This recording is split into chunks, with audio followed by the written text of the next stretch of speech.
ఆహా! ఈ సంక్రాంతి రోజుల్లో దొరికే ఈ గుడ్డు పీతను వండుకొని తింటే ఉంటుంది మజా. దాని టేస్టు ఏ ఇతర నాన్ వెజ్‌ల్లో దొరకదంటే నమ్మండి.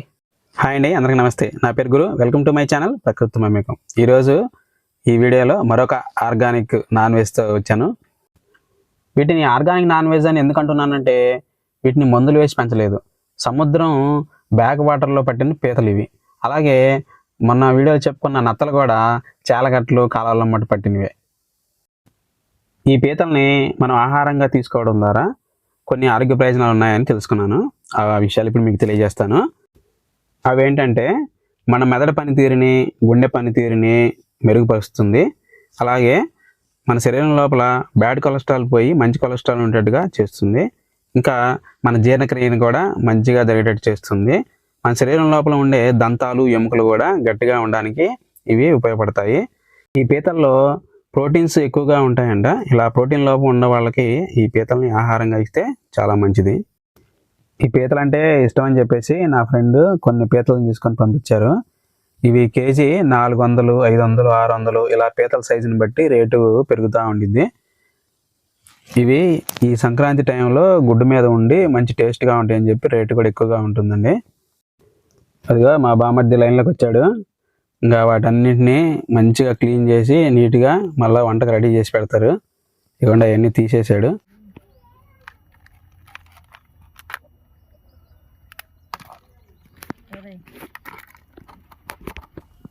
ఆడన్నీ చేసి వెళ్ళాడు. నేను చేస్తానంటే ఒకటి వదిలేశాడు. చిన్నగా మొత్తానికి చేయగలిగాను. అది చేయడం అంత ఈజీ ఏం కాదు, నాకు చాలా టైం పట్టింది. ఆ చుట్టూ కోపులు ఉంటాయి, అన్నీ గుచ్చుకొని పోతాయి. వాటి ముందు కొనలు, ముక్కులు కూడా ఉంటాయి, అవి కూడా గుచ్చుకుంటాయి.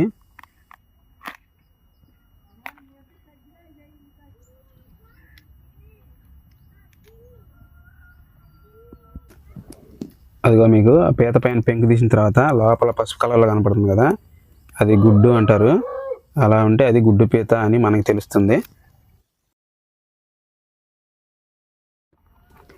పీత పెంకు తీయంగా కూడా ఆ పెంకులో ఉంటుంది గుడ్డు, లేకపోతే అది కొవ్వు అని. దాన్ని కూర వండేటప్పుడు సపరేట్గా వేసుకుంటారు, అలా గిన్నెలో తోడేసుకొని. ఇలా మనం రెడీ చేసిన తర్వాత పీత ముక్కలన్నింటిని కూడా 2 లేదా 3 సార్లు కడిగి శుభ్రం చేసి పెట్టుకోవాలి.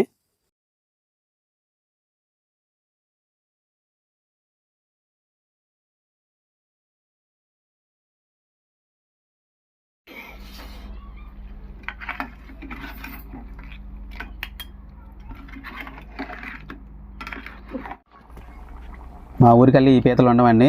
ఇలా పండగకి ఊరు వచ్చినప్పుడు మాత్రమే ప్రత్యేకంగా తెప్పించుకొని ఇలా కూర చేయించుకొని తింటాము. మొదట్లో నేను కూడా ఇట్లా ముక్క పట్టుకొని ఈ పీతలు మీరు తింటారా అని అడిగేవాడిని. తర్వాత దీని రుచి చూసిన తర్వాత వర్ణించడం కష్టం అండి. ఇది పీతల కూర తిన్న వాళ్ళకే దీని రుచి ఏందో అర్థమవుతుంది. ఇది ఆరోగ్యపరంగా కూడా చాలా మంచి పోషక విలువలు కలది. ఓకే అండి, మరి గుమలాడే పీతల పులుసు రెడీగా ఉంది, తిని ఆస్వాదించాలి. ఓకే, బాయ్ అండి. మరొక మంచి వీడియోతో మళ్ళీ కలుద్దాం. ఈ వీడియో కనుక మీకు నచ్చినట్లయితే లైక్ చేయండి. కొత్తగా చూసిన వారి కనుక అయితే తప్పకుండా సబ్స్క్రైబ్ చేసుకోండి.